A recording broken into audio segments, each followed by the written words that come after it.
Queridos, primeira carta de Paulo para Timóteo. Vamos orar? Deus, eu peço, Deus, que a tua bênção nos acompanhe, papai, nesse tempo que vamos passar juntos. Sê conosco, pai. Sê com meu amigo, minha amiga, meu irmão, minha irmã, que agora dedicou um tempo para ouvir essa palavra e meditar nessa palavra junto comigo, papai. Nos abençoa no restante desse tempo, em nome de Jesus, pai. Amém, queridos? Vamos lá? A saudação, né? Essa carta foi escrita entre os anos de 62 e 67. Lembrando sempre que eu te dou uma margem de mais ou menos de 4 a 5 anos para que não haja dúvida no seu coração. Se é 61, se é 66, se é 60... Então, uma margem, uma média entre 62 e 67. Está entre as cartas pastorais. 1ª e 2ª Timóteo e Tito. Ela apresenta Jesus Cristo como nosso mestre. E ele realmente é o nosso mestre. Paulo, apóstolo de Cristo Jesus, pelo mandato de Deus, nosso Salvador, e de Cristo Jesus, nossa esperança, a Timóteo, verdadeiro filho na fé, graça, misericórdia e paz da parte de Deus Pai e de Cristo Jesus, nosso Senhor. 3 pontos muito importantes são tratados nessa carta pelo apóstolo Paulo.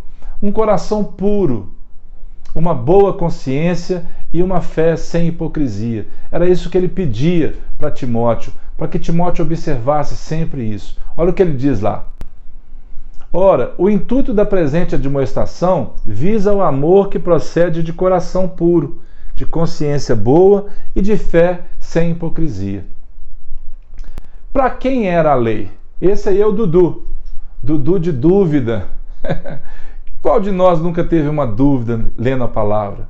Qual de nós não tem dúvida aonde Deus está? Qual de nós não tem dúvida o que Deus está falando? Precisamos conhecer a palavra. A única forma realmente de sermos firmes é meditando na palavra. E é isso que Paulo ensina a Timóteo, Paulo ensina a todos aqueles que conviveram com ele. A palavra, uma fé realmente sem hipocrisia, a boa consciência, né? E o amor verdadeiro. Transgressores e rebeldes, irreverentes, pecadores, ímpios, profanos, parricidas, matricidas, homicidas, impuros, sodomitas, raptores de homens, mentirosos, perjuros e para tudo quanto se opõe à sã doutrina. Para esses era a lei. A pergunta antes do slide foi para quem era a lei. A lei era para esses, né? E olha só, Paulo sabia quem ele era também. Porque essa consciência Paulo passa realmente a escrever para nós. Quando ele diz que ele é o menor dos santos, o maior dos pecadores, o principal dos pecadores, né? Paulo realmente ele reconhece quem ele era diante de Deus. Por quê?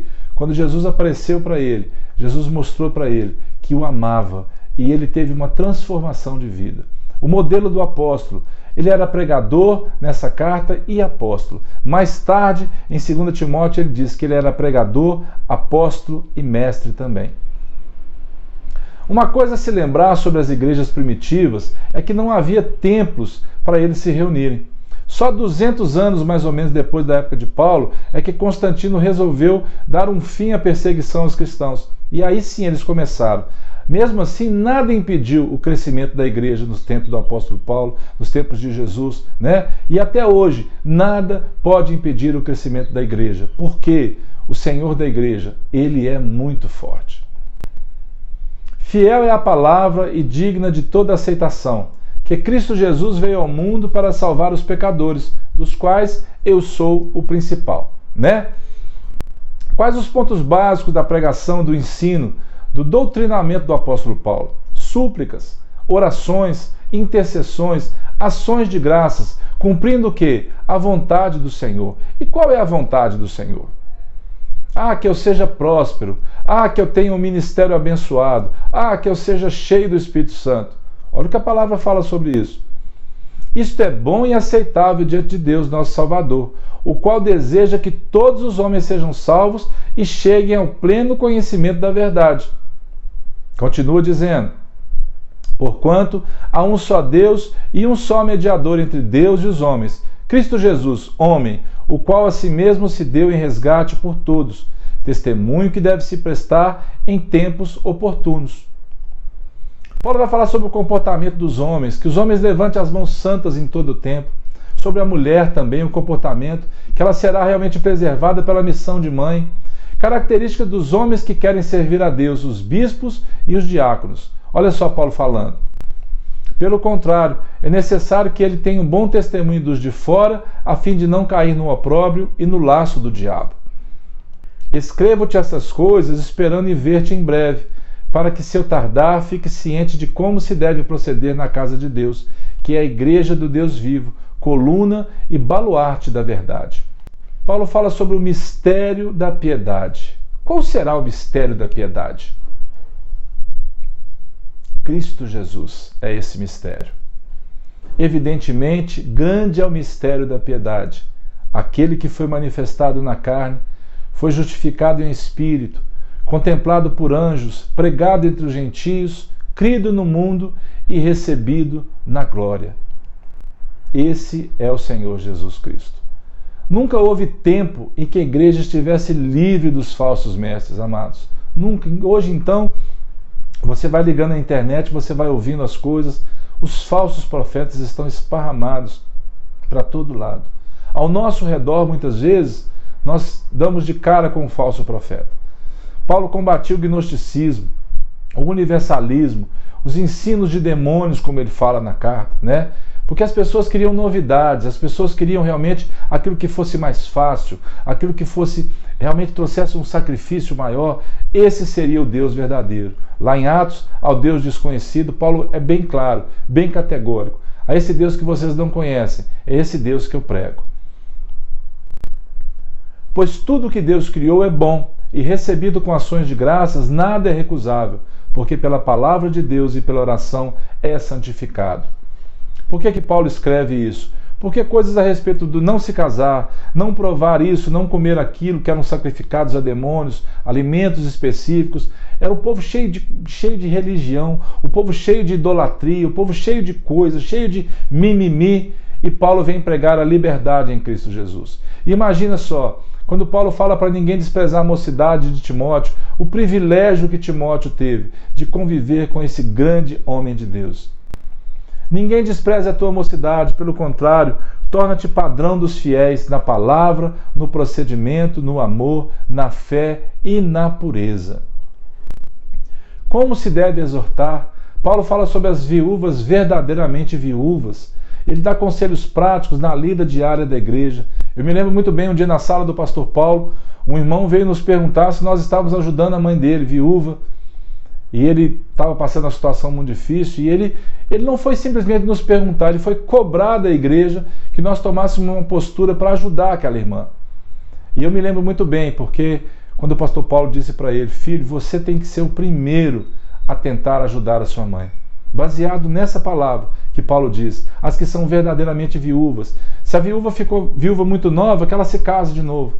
Mas não que ela fique zanzando de casa em casa, com fofoca, com chocarrice. Não. Paulo vem exortar e dizer como deveria funcionar isso na igreja. Não repreendas ao homem idoso, antes exorta-o como pai, aos moços como irmãos, a mulheres idosas como a mães, as moças como irmãs, com toda a pureza. E ele continua dizendo: ora, se alguém não tem cuidado dos seus, especialmente dos da própria casa, tem negado a fé e é pior do que o descrente. Conjuro-te perante Deus e Cristo Jesus e os anjos eleitos que guardes esses conselhos sem prevenção, nada fazendo com parcialidade. Paulo vai tocar num assunto agora muito delicado para muitas pessoas: riqueza. E olha o que Paulo fala: porque nada temos trazido para o mundo, nem coisa alguma podemos levar dele. Tendo sustento e com que nos vestir, estejamos contentes. Porque o amor do dinheiro é raiz de todos os males, e alguns nessa cobiça se desviaram da fé e a si mesmos se atormentaram com muitas dores. O apóstolo Paulo era muito doidão, irmãos. Ele dizia coisas assim realmente malucas aos olhos dos homens. Se você tem o que comer, o que vestir, você tem que ficar satisfeito. Imagina só, uma pessoa dentro do shopping, você vai pregar o evangelho para ela e vai dizer para ela assim, olha, você tem que estar satisfeito com o que você tem dentro da sua casa. Meu Deus, é perigoso a gente apanhar, a gente realmente ir contra todo o desejo daquela pessoa dizendo isso para ela. Mas Paulo era categórico com Timóteo. Timóteo, faz essas coisas para você ser bem-aventurado. Foge dessas coisas que ele está dizendo. Segue a justiça, a piedade, a fé, o amor, a constância, a mansidão. Irmão, seja constante no Senhor. Não seja aquela pessoa eufórica demais ou fria demais. Seja constante. Mantenha a sua vida com Deus de oração, de leitura da palavra, as suas duas pernas, oração e palavra. Não tente orar muito e não ler a palavra. Não tente ler a palavra demais e não orar. São duas pernas que você tem. Elas têm que andar juntas. Aí vem o conhecimento, aí vem o temor, vem toda a característica de um servo de Deus vai vir sobre você. Olha Paulo dizendo para Timóteo, tu, porém, ó homem de Deus, foge dessas coisas. Antes, segue a justiça, a piedade, a fé, o amor, a constância, a mansidão. Combate o bom combate da fé, Timóteo. Toma posse da vida eterna para a qual também foste chamado e de que fizeste a boa confissão perante muitas testemunhas.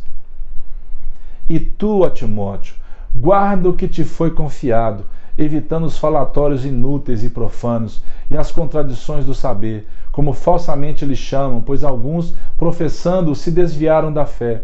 A graça seja convosco. Amém, queridos? Se você realmente é um servo do Senhor e tem experimentado isso, dê glória a Deus. Mas se você não é ainda e quer se tornar um servo do Senhor, no final desse vídeo, eu deixo para você uma oração para que você possa entregar sua vida para Jesus. Se você já se inscreveu no canal, glória a Deus. Se não, inscreva-se no canal, compartilhe os nossos vídeos para que as pessoas possam aprender também. Assim como Paulo ensinava a Timóteo, eu quero que você seja ensinado, não por mim, mas pelo Senhor que um dia me salvou. Até a próxima, em nome de Jesus.